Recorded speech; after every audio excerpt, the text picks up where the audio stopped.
好，各位同学，大家继续用餐。各位老师，大家继续用餐。我想很多同学可能陆陆续续还在路上哈，可是我们希望能够珍惜把握那个有限的时间。今天呢是我们新年度105年1元份第一次的读书会啊。那我们很希望我们这样子很有趣，然后很有意义的读书会能够陆陆续续的持续的推出啊。那我们今天这一场呢，在上个礼拜大家如果在中间穿堂的时候，就会看到已经有这个宣传短片啊。那这个题目叫做"梦想这条路踏上了，跪着也要走完"。那我们很高兴邀请到我们有另外一位很棒的实习老师陈忠胜老师。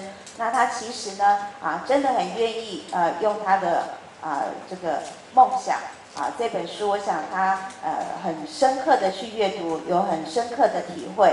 那今天要真的要很深刻的、很真情流露的来跟大家做分享。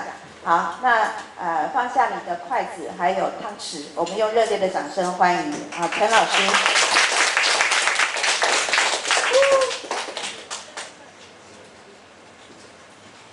好，那个音源线可以帮我接吗？那个好，谢谢。好，那我要讲的这本是。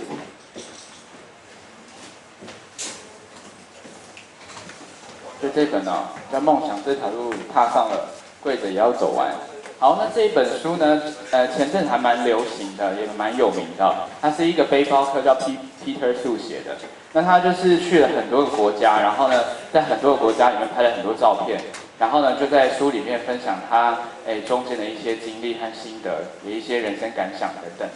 对，好，那我就先问大家一个问题为什么要阅读呢？增加知识，还有呢？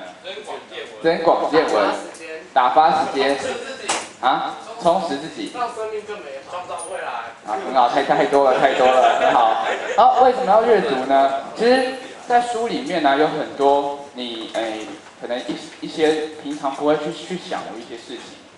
那借由阅读这件事情呢，我们就可以去读到书中那个作者想要表达给大家的一些比如说一些他的经历或是一些价值观或是看到的所见所闻，包括图片或文字等等的。那阅读这件事情就可以让我们去重拾一个一开始自己想的一些初衷跟想法这样。好，所以呢，那既然我们要讲的是跟梦想有关的这个内容嘛，好，所以第一个，我先问这本书梦想的话，请问当你达到一个某件事情达到成功的时候，你觉得成功这件事情重不重要？不重要吗？不用成功。哎呀，你们真的很会说话。好，成功这件事情应该，还没有到那里啊。好，应该说，那是下一页的，我刚刚错序了。关于这本书呢，我给他2句话，一个就是第一句话，这个其实在海报上面有讲过，叫做如果你的心里没有梦想的种子，你的梦想就永远不会发芽。那今天如果你有梦想的种子的话，它就会发芽了吗？会吗？如果你不知道灌溉你的梦想，它就不会成长茁壮。所以今天如果你的心中已经有一个梦想的种子，你就要努力去经营它。只要逐梦就要踏实嘛。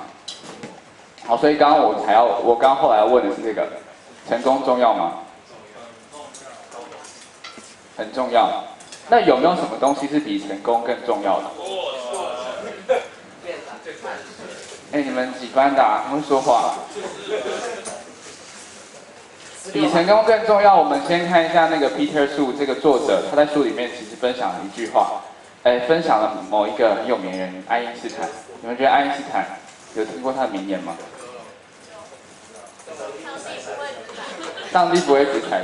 好，爱因斯坦说过 ，Try not to become a man of success, but rather try to become a man of values。这是什么意思？这个意思就是说，不要为了做一个只为了做一个为了成功而努力的人这样子，而是怎么样，做一个有价值的人，为了做一个有价值的人而努力。所以其实简单来说，比成功更重要，其实就是中间的什么经历，还有经验、过程等等的，对不对？好，那我们看一下 Peter Su 跟大家说的事情哦。有时候走得太久，也会忘了自己当初为了什么而出发。可以走多远，我们都不知道。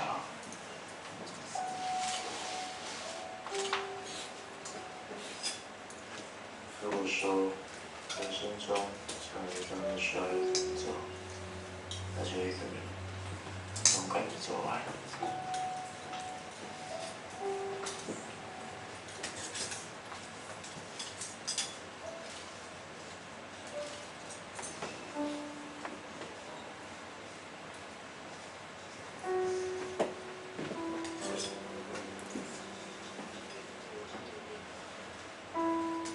梦想不是一段距离，而是一个决定。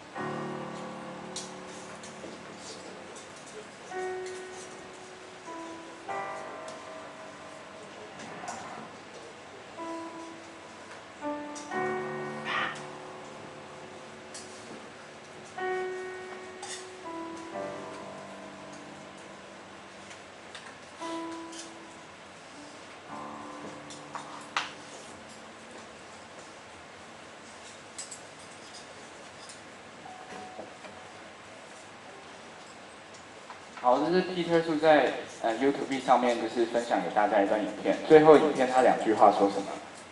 他就是说，再长的路一步步也能走完，可是再短的路，如果你不迈开双脚的话，你也永远无法到达。所以梦想其实就这么一回事哦，就只有关键在于怎么样，你有没有踏出你一开始那一步，然后接下来你有没有一步一步把它走完。当你走完，你梦想就完成了，就是这么简单而已。那我今天有在那个门口放那个有一盒小卡给大家，这样子，有人没拿到吗？就签到的时候有一张小卡，对不对？那这个小卡的话，它的用意就是，因为我希望就是我们等一下这个分享会并不是很简单的，很一般的分享会，就是我希望你们从等一下他的文章里面去抓取一些你觉得非常有意义的话，一句话就好了。等一下我会分享几篇，然后你就把那句话写在这张小卡上面，就是第一个。第一个就是抄一下你觉得非常有意义的话，然后你觉得这句话很影响你，或是让你想到一些故事。那第二个要写的东西就是跟这句话有关的，比如说你对他的想法，为什么这句话很重要？为什么会让你想，你这句话要抄下来呢？可能会先让你想到一些故事或是经历这样子。那等一下后面会有一些，我也放在有一些同学的小卡放在这个 PPT 上面，就是他们分享他们的故事。然后就在小卡上面呈现，那我等一下秀给大家看。然后大概在45分以前，应该可以吧？就是如果你写完的话，然后你可以交给后面的老师。然后呢，最后呢，我就会从小卡里面抽大概2到3个人。然后如果你愿意分享的话，就是我有准备一点点的小礼物给你们这样子。好。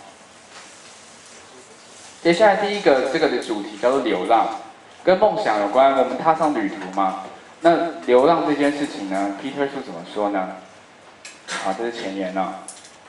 旅行的美不在于造访了多少著名的景点，而是能有一段流浪的时间。好，那我就先分享一下，是跨年不是有连假嘛？然后呢，因为我就是那种比较很难4天都待在很阴暗的台北的那种，所以我就是会想要去多跑一些地方。然后所以我的在12月31号星期四嘛，星期四的时候晚上我就去了基隆，然后呢隔天就下了高雄，再隔天又下了台南，然后第4天才回来台北这样。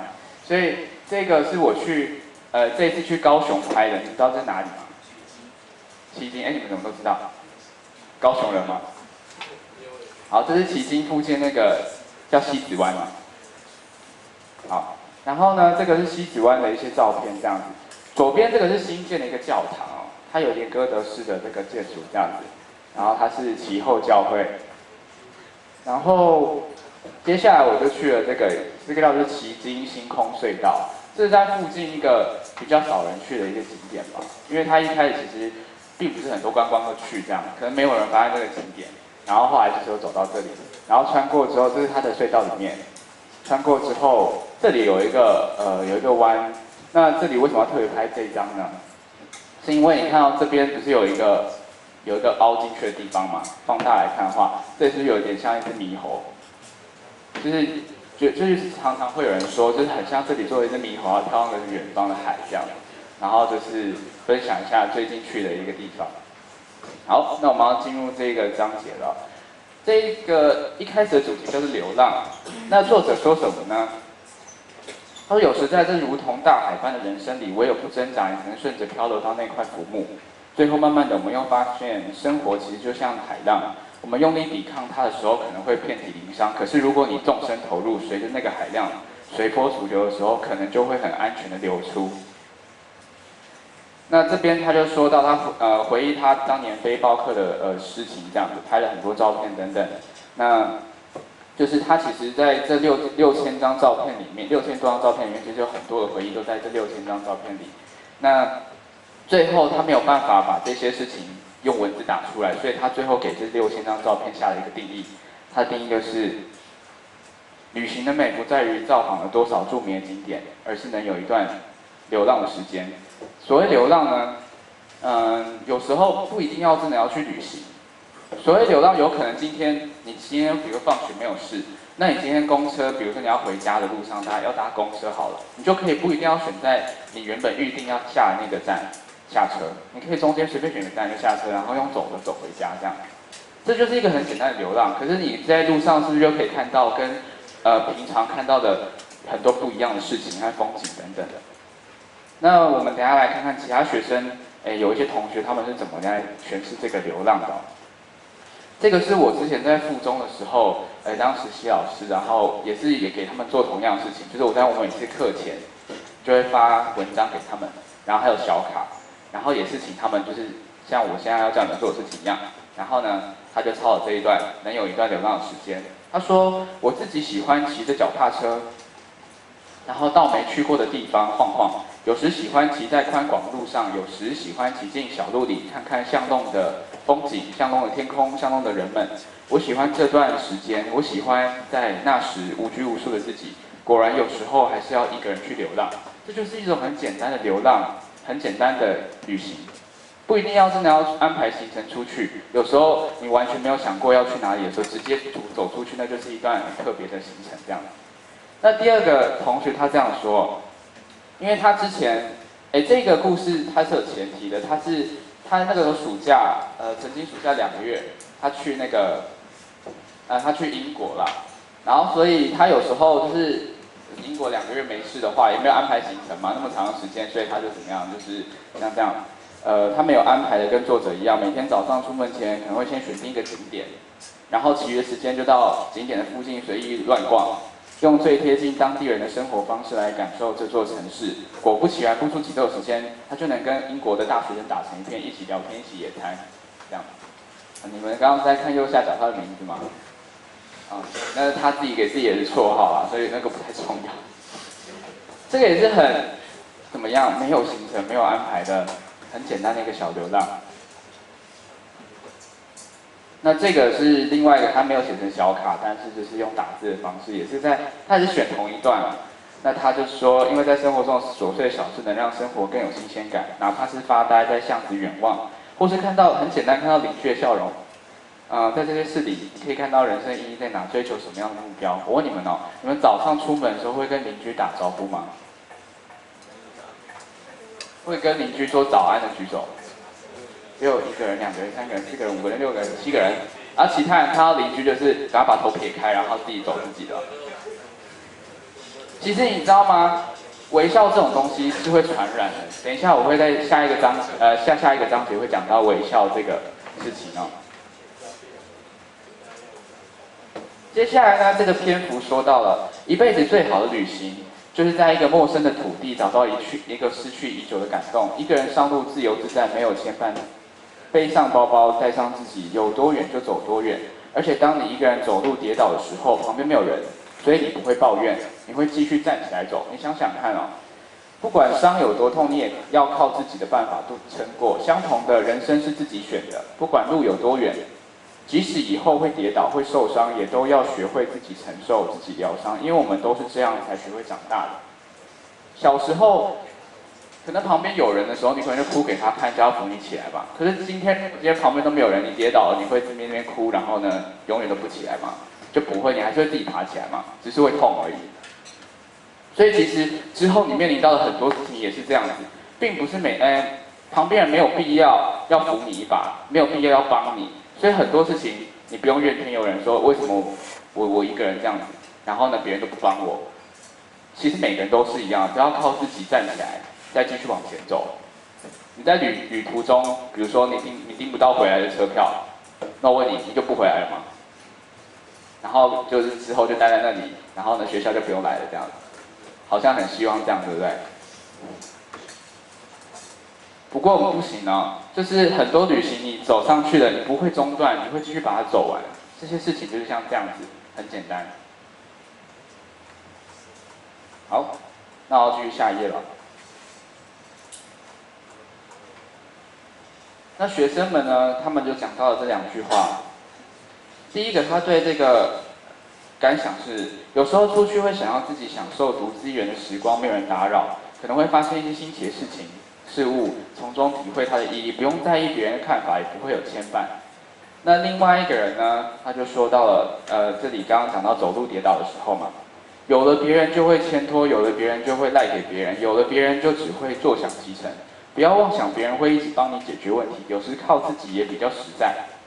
不会牵拖，也不会赖给别人，也可以学到东西。这样，就像读书的时候，你会靠别人说，要照我一下，让我过。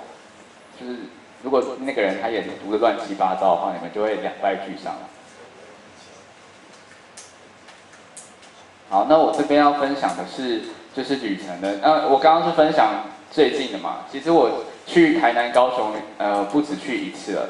这一次是去1、2年前去的。那个时候，其实我那时候暑假的时候啊，因为打工比较辛苦一点，然后我就把它排到那种打工的时间，把它排到1、2、3，然后把它排满，然后可是就很辛苦，从早上9点要做到晚上9点，都是在讲课啦，就一直讲。然后为什么我要这样子呢？因为这样4、5、6日就会有连4天假。然后我就想说，好，那这样的话，我工作完3天，我就要马上出去玩了，所以我就想好，我下星期就要去哪，然后就订好票，然后就是都弄好，就是在收拾行李的时候，然后我就行程我都不自己排，我就给台南和高雄朋友说，你们帮我定一下行程，我就要下去了，然后就这样。然后接下来呢，我先到了台南，然后呢，这个是我们在有一家，这个特别要拍这张，是因为那个猪排真的很大，它比脸还要大，你有没有发现？你看我的脸比那个猪排还要小，就是对，然后再来是这个又去了西子湾这样子，这是晚上去的，刚对比我们刚刚是那张是早上去的这样子，对，所以其实西子湾我去了2次，这一次我终于看到它的全貌，在早上的时候看到，因为我发现其实早上跟晚上哪个比较漂亮？晚上对不对？你没有发现说这一张图有一个特点吗？不，有一个亮点，中间那个高高的东西啊，有发现吗？不是101哦，在高雄看不到101吧？好，这是第2篇的给自己的一封信。这个是我去骑车去林口的时候，从台北骑到林口，然后再骑到桃园的老家的路上，经过林口的海边拍的。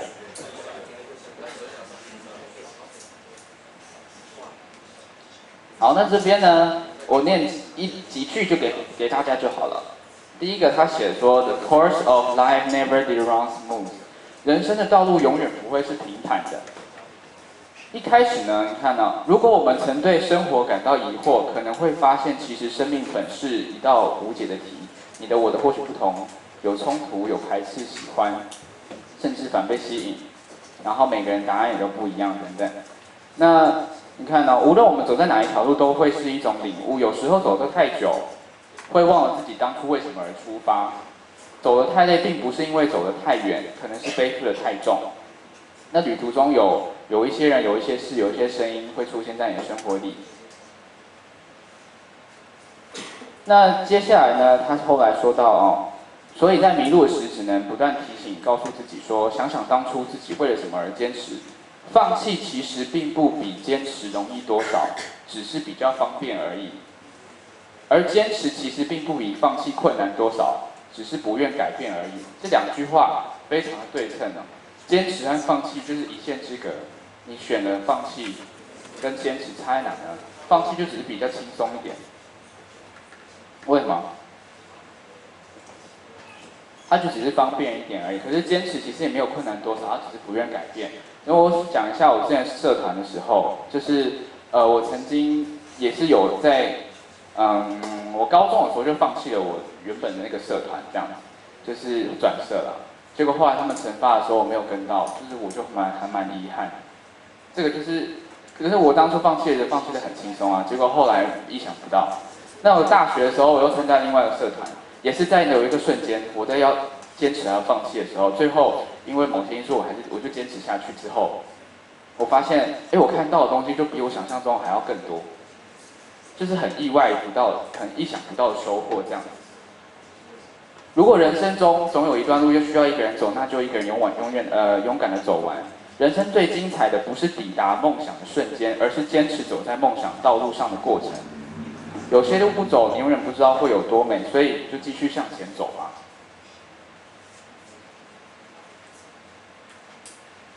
好，这里 The minute you think of giving up, think of the reason why you held on so long。在你想要放弃的那一刻，想想为什么当初坚持走到了这里。其实很简单嘛，不忘初衷。你想想看，你当初为什么要选这个社团？为什么你要选这个学校？为什么你要你要坚持你有所坚持的事情？当你想要放弃的时候，何不想想看为什么你当初要选择这条路？ Don't give up on your dreams. The beginning is always the hardest. 不要放弃你的梦想，开始总是辛苦的。我们因为愿意相信，所以敢去尝试。不要害怕心中的念头。如果是梦想，就勇敢去做。不管是爱或梦想，有时候不是看到了才相信，而是相信了才看到。当你相信你会完成的时候，你就是会完成，并不是你看到你达成了，你才相信这件事情。 因为如果你不相信的话，你永远都做不到啊。如果你脑袋就想着说，反正我就是不会，那你就永远都不会。反正我就是做不到，那你就永远都做不到。但是如果你今天换一个想法，我就是会做到，你只要一直这样想，不管怎么样，你真的都会做到，只是时间花的长短而已。就像我当初高中的时候，在高二的时候啊，那时候因为班上的刚开始分班，然后跟班上人都不熟。 然后我就觉得，有一些人好像有点拽，然后所以我就想说，不行，我一定要拼过他们，所以我想要考第1名。然后我就脑袋就只有想说，我要考第1名，不管怎样，我就是要考第1名，我就是要赢过他们。然后我不管说我没有去想说我可能会失败，我只有想说我就是要做到。结果我那次段考就真的考了第1名，然后那是我人生中第一次第1名，我就是很意外，也就是被吓到，我怎么会考第1名这样子。 这就是一个意念，就是一个念头。当你想了，你相信了，你就真的会达成。很多事情也都是会这样子的。就像当我相信你们都会来听我的演讲，你们就真的都来了。然后这个也是一样附中的学生写的，他选了这段话 ，The minute you think of giving up, think of the reason why you held on so long。他说呢，他的国中是个小学校，和台北市比起来，只有200人而已。那时在班上，他几乎都是第一名，认为自己很厉害。可是上附中之后啊，附中的竞争很大嘛，人人都是高手，心态一开始转不太过来。坦白说，他其实觉得很挫败。可是呢，他后来一直告诉自己，当初读附中的原因。他当初想要读附中的初衷是什么呢？能 K 能玩，能够玩也能够认真读书，然后呢两边都有收获。要付出才有收获，然后才有资格痛快的玩。虽然成绩算不上顶尖，但是绝对不能辜负他当初想要读附中的那个初衷这样子。那你们想想看，有些事情你要放弃了，你的初衷是什么呢？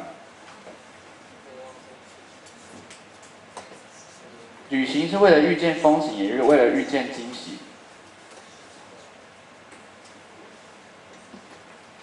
而旅途中有些路一定要走，走错了无所谓，至少多看了一段风景。任何事也一样，不要后悔。如果好，那很棒；如果不好，那就当做一段经历吧。经历跟成功比起来，经历真的比较可贵。如果今天什么经历都没有的话，你就会觉得你人生很无聊。比如说今天你天生生下来就是天资聪颖，你不用读书就100分了。然后呢，你不用吃饭你就会饱了。然后或是你不用工作你就有钱啦，你就有公司了。你觉得你这样生活有意义吗？比如说你游戏也不用玩，你就全部都第1名了。你觉得这样的生活有趣吗？啊？可是你就什么都不会经历到啊。这里是学生写的，有2个学生。人生中虽然有时会发生一些事情导致迷失方向、走错路，但别马上放弃，或是重新开始，这样反而会少了一次深刻的经历。不要害怕你的失败啊，因为经历反而是一个更可贵的一个过程。因为有时候走到你不想走的路，反而会看见更多不一样的风景，也许比你原本想走的路更美，也许就因此找到自己人生中的方向。然后这个是另外一个学生写的。升上高中之后遇到了不少不顺遂的事，不论是在社团还是在人际方面。但当把一件事情解决的时候，会发现不少美丽的风景。世界上没有什么事是绝对不好的，唯有走过你才能看见。那我就要分享一下，对于这段话，其实我的感触是比较深刻的。因为我为什么要这样说呢？因为我在去年的4月18号，不是去年了，前年刚过1年嘛。前年的4月18号的时候，我出了一个车祸，很严重的车祸，就是那个时候在罗斯福路上，我的左边那个对向车它要左转，我是直行车，我是绿灯嘛，然后他就突然左转之后就停在路中间，然后我骑机车没有办法刹得下来，然后所以我就直接撞上那台车。然后呢，车就停留在原地，我的人就飞出去，然后滚过它的引擎盖，滚到另外一边，再掉在地上。然后，不过还好的是，就是我都没有什么很严重的伤，就是没有比如说我跟你讲啊，我那个时候是整个头就是背朝地这样摔下来。那基本上啊，2件事情很严重。第一最严重的就应该会死掉。那就算不死的话，应该也会就是半身不遂，因为你脊椎的地方会碰到地面嘛，然后接下来你就下半身都不能用了。然后另外一个是头撞到地上的话，你就会有那个叫什么？对，脑震荡。脑震荡如果没有观察好的话，也是会死掉的哦，所以是很严重。不过那次就很幸运，是我背着我的书包，所以呢我书包先着地，所以我脊椎没有事。因为书包有一个高度，所以我头也没有直接撞到地面。所以呢，我就什么事都没有，但是我的脚有撞伤。可是我那一段时间就是非常的，我那个时候非常活得非常的哀怨，因为我那个时候有一段时间我都只能在家里，就是因为脚受伤，膝盖受伤是可能不太能走路的，然后我在家里每天就只能看着天花板，然后呢哪里都不能去，然后上课也是要就是那个拄着那个拐杖才能去这样，然后别人要出去玩我都不能跟。因为不方便这样，所以我后来就哀怨了很久，然后大概过了三个月吧，大概3个月有一次就走在，终于能够走了，大概隔了2、3个月吧，然后后来有一次我就发现我的同学啊，因为我们就一起上课嘛。后来我们4个人里面，他们3个都有机车，然后结果后来，比如说他们要去另外一个地方，另外一个校区上课的时候，他们就骑机车去，可他们都没有安全帽，所以也不能载我，然后我就一个人要默默的搭公车去这样子。然后因为我机车被撞坏了，所以我就只能用走路去搭公车。所以后来走在路上的时候，我就想说，是也有一点哀怨啊，因为你就是只能一个人搭公车，然后不像他们有机车可以骑，然后走一走。后来我就突然想一想，就回想说，那为什么我会变成现在这样？结果我后来想一想，我就发现说，其实，就是因为自己当初不小心嘛，才发生车祸。可是后来想一想，就我好像也没有特别的对这件事情感到非常的厌恶，因为，这段经历非常的，我不知道就是跟我平常的看到的东西非常不一样。你在车祸的时候，我问你们，谁搭过救护车，在救护车看到那个旁边的景物的有没有？有人吗？有人搭过救护车吗？你有搭过救护车？你也有是不是？好，所以我只有在那一次之后才真的搭过救护车哦，就是也不能拿来引以为傲啊。可是你就会发现说，这是一段很不一样的经历这样子。那后来我想一想，其实我当初学的这个非常不好，就是后来又想一想，其实没有用想象中那么不好。这再怎么样，不管你曾经脚受伤或是发生车祸，这个对我来说，它都是一个经历而已。真的，它就是一个经历。如果今天我没有发生车祸，我就不会有这些经历，我就不会看到这些景象，甚至我不会去体悟到说，其实在这个道路上面其实是很危险的。那从那次之后，我就会更加注意，就是在路上骑车的时候就要非常的小心。那所以这段事情，一开始可能有些人会觉得很糟，可是后来想想，其实真的没有那么糟。那有些事情看似很好，可是也不一定那么好。比如说今年中了乐透中了头奖，看起来很好，对不对？结果你隔几天就被，可能就被那个就被绑架了。要不然就是花一花，然后就是视钱如水啊，然后结果后来都花光，就是残破不堪，然后你就变得很穷这样。因为由奢入俭难嘛，就有很多看似很好，可能不太好；看似不好，其实也没有那么不好。这就是不管怎样，它都是一段经历。然后时间的关系呢，这边可能就是没有办法讲那么细了。这里说到，要想幸福一点，心就要简单一点；要想洒脱一点，对生活要求就要简单一点。一个人价值不在于与他人多么相同，而在于你与别人多么不同。就是因为你独特，所以呢，这才是你的价值。如果每个人都一样，那每个人都没有价值了。漂亮如果要有秘诀，那就是好好爱自己哦。那这里其实所有的情绪都是自己给自己的，不管你的地雷再多。你其实也是自己给自己设定一个点，然后让它爆而已。比如说你踩到我的地雷了，然后我就要爆。那如果你没有设定你那个地雷，其实不管怎么样，你心情还是可以自己调试得很好。人生还有很多事情，每天纠结在这种小小情绪中，只会让自己的格局越来越小。而人不是因为笑而快乐的，是因为快乐而笑的。今天又要结束了，再怎么样都要笑一下，因为明天又会是新的一天这样。接下来就是要提到的笑容，我觉得这句话很有意思哦。这句话叫做 "Use your smile to change the world, don't let the world change your smile"。用你的微笑去改变这个世界，而不要因为这个世界改变了你原来的微笑。这样，我之前有一次也是因为心情不好，可是我要出去上课，我要去家教啊。然后后来我就在路上就想一想，然后就把自己心情调试好。然后再去上课，我每次课都是这样。尽管我那时候心情不好，不过应该没有人看到我在台上的时候是臭脸跟你们上课的，因为我在上课之前我都会把自己调试好。因为今天你要把快乐带给别人之前，你自己要先快乐，不然你怎么样把快乐的课带给班上的人呢？对不对？所以你一些自己的情绪，其实没有必要去影响你的同学，对不对？因为他们没有必要接受你的负面的能量啊。所以笑容可能是更好的一种表现方式。那这个里他就是说到，他很喜欢看到一些陌生人的笑容，然后他就去拍他们的笑容，这样。其实有时候不经意的一个笑容，也会让你心情变好。尽管他是陌生人，你看到他开心，你自己也会跟着开心啊。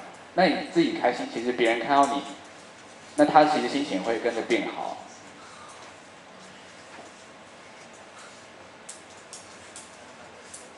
这里是在说到，无论你转身多少次，你的屁股还是在你后面。这句话什么意思呢？其实就是不论你怎么样，都会有人说你不好，说你不对。其实如果你明白这一点的话，那你就不会这么计较了，因为你就是不会每个人都喜欢你，一定会有人不喜欢你。所以不要太沮丧或是恼怒哦，因为这很正常。如果没有这一些才不正常。其实我们就是要做自己啊，因为在意你的人不会介意，而介意的人你完全不必在意他们。那有一个学生，我觉得这个我也觉得蛮印象深刻的，因为他说到他国中的时候，他很在意别人的看法，所以他让自己过得很痛苦、很辛苦这样。可是后来学习的课题就是要如何做自己。你对自己有信心，你对自己不会愧对于一些事情的话，其实你做自己没有什么不好啊。只要做的事不违反法律道德，自己也觉得恰当，其实就不用再在意别人了。最重要就是要如何做自己，你要有那个信心啊。我们都知道前面的路还很远，你也许会哭，但是答应自己无论如何一定要走下去。梦想2个字，简单不简单？只有3个秘诀：勇气、坚持，还有铭记。这已经是最后一章了。踏出的第一步需要勇气，一路上来的风景折磨需要坚持。在你快到达梦想的路口时，要铭记当初踏出第一步的勇气与初衷。梦想这条路踏上了，跪着也要走完。那这个同学呢，刚刚没有放到他的。他说呢，附中青年绝不怕艰难，这是他们的校歌的某一句啦。他说，未来的我，请用力记得校歌的这一句吧。也许将来会对世界失望，对自己所坚持所做的感到可笑，但请想着我们的初衷，以及踏出去的第一步的那份勇气，然后到路的尽头时，你会看到艳阳。看到这里，终于看到这句话了。梦想这条路也许困难，还是要 keep going。不论是激励自己还是鼓励别人，都要努力，跪着也要走完。所以看到这里，或许你还会对梦想有任何规划，可是我们可以知道，无论是旅行、人生或是梦想，每一次的经历，每一段的道路都是无可取代，因为它就是属于你的，它是你的故事。有些路很远，走下去会很累，不要害怕不走，一定会后悔。所以，如果看到这里，你可能已经对梦想有一个雏形，它可能已经开始萌芽了。那希望大家到这里之后，梦想一旦出来了，那就是让它开始吧。那当然，梦想这条路怎么样？踏上了，跪着也要走完。所以我今天的演讲都到这里。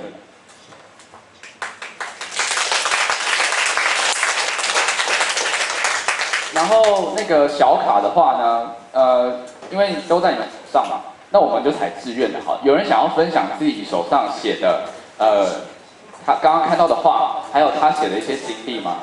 就取3个，有吗？有没有人要举手分享？谁？没写完你也可以先上来讲，大概讲30秒。很久吗？有没有？快点，我有准备小礼物给你们。连俊凯是不是？好，上来。好，来，给你讲。来，掌声鼓励这位同学哦。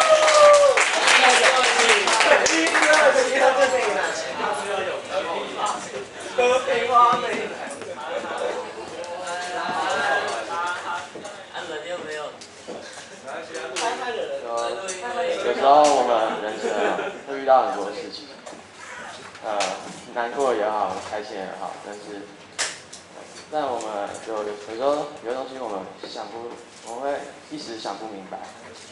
这时候我们可以去旅行，旅行不一定要有终点，就到处走走，然后看一看东西啊，你就发现原来世界那么大，有些事情其实你不用那么在意，然后很多事情就想开了。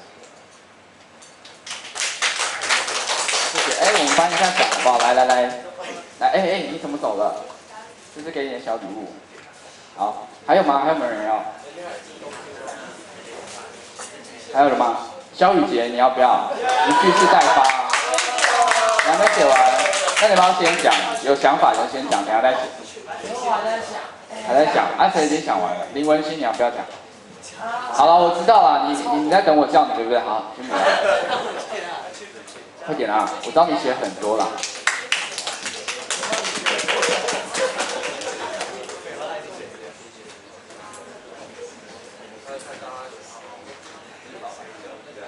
我喜欢的话是一辈子最好的旅行，就是在陌生的土地找到失去已久的感动。一个人上路，自由自在，没有牵绊。我觉得人永远都不会遗忘，只是想不起来罢了。一趟旅程，一抹身影，一眼风景，触动内心的柔软，那瞬间就会成为永恒。旅行是一种契机，一种寻找生命的邂逅。我相信在旅程中，人们会找到自身的坐标，逐渐渗入生命的警示。只是说来就来，说走就走，又谈何容易呢？哎，谢谢，来，这个是挂带。还有吗？还有最后一个，还有谁？谁？罗成忠吗？还是马有忠？马有忠。张敏啊，他最近对生活有很多感觉。怎样？决定好了没有？好了，罗成忠你就上来啦。你写好了对不对？好了，来吧。掌声鼓励一下啊！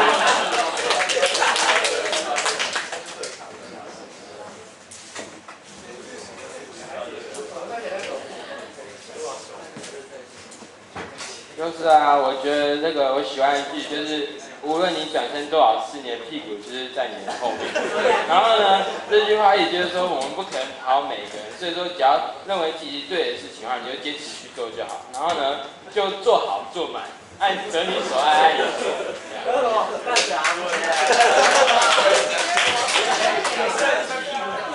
我要特别讲一下，他的礼物跟别人不太一样。这是我去这次去台南的时候啊，你知道那边有个南营天文馆吗？这是好像比较新的一个天文馆，然后它就是这个是他们的明信片，然后它就是用海贼王的这个漫画动画啊去介绍天空中的星座，然后我去看这样。这个你不喜欢吗？啊，你喜欢？好。哦，好，我知道，因为屁股在后面啊，我知道。好，那个小卡的部分的话，如果你们想要留着就带着吧。啊，如果你们想要捐献给我的话，就是欢迎就是交给我这样，然后我就会把它们收藏起来。啊，如果你对这本书还有兴趣的话，就是去 follow 这本书喽。梦想这条路踏上了，跪着也要走完。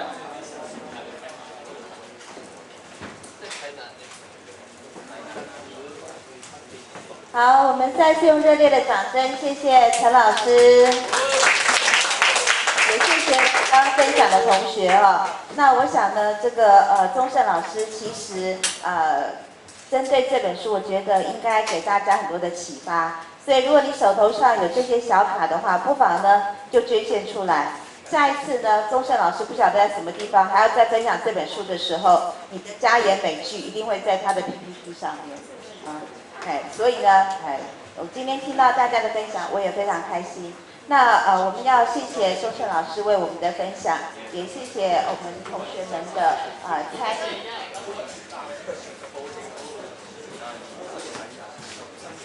来帮我们跟钟胜老师拍个照吧，谢谢钟胜老师的分享。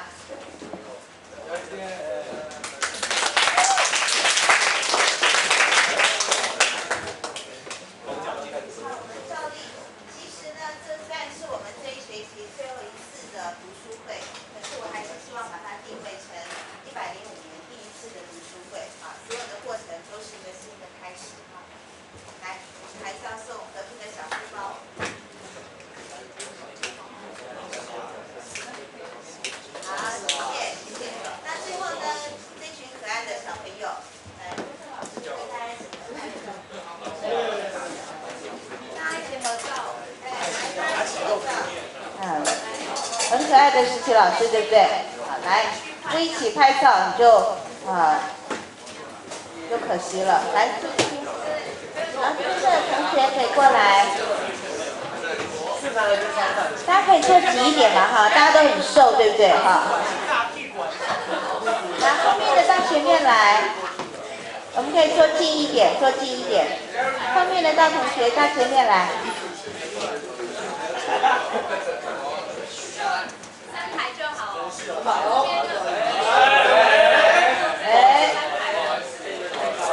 我们不是都很大方吗？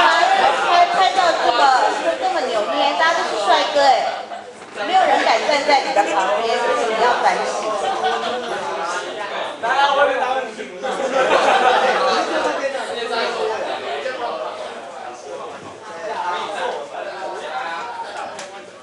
来，等一下啊，我们的摄影师呢？摄影师到位了。好了，进来。因为戴口罩的关系。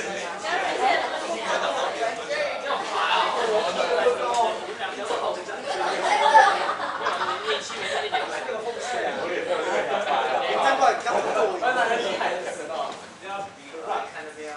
1、2、3，好，再一张。1、2、3。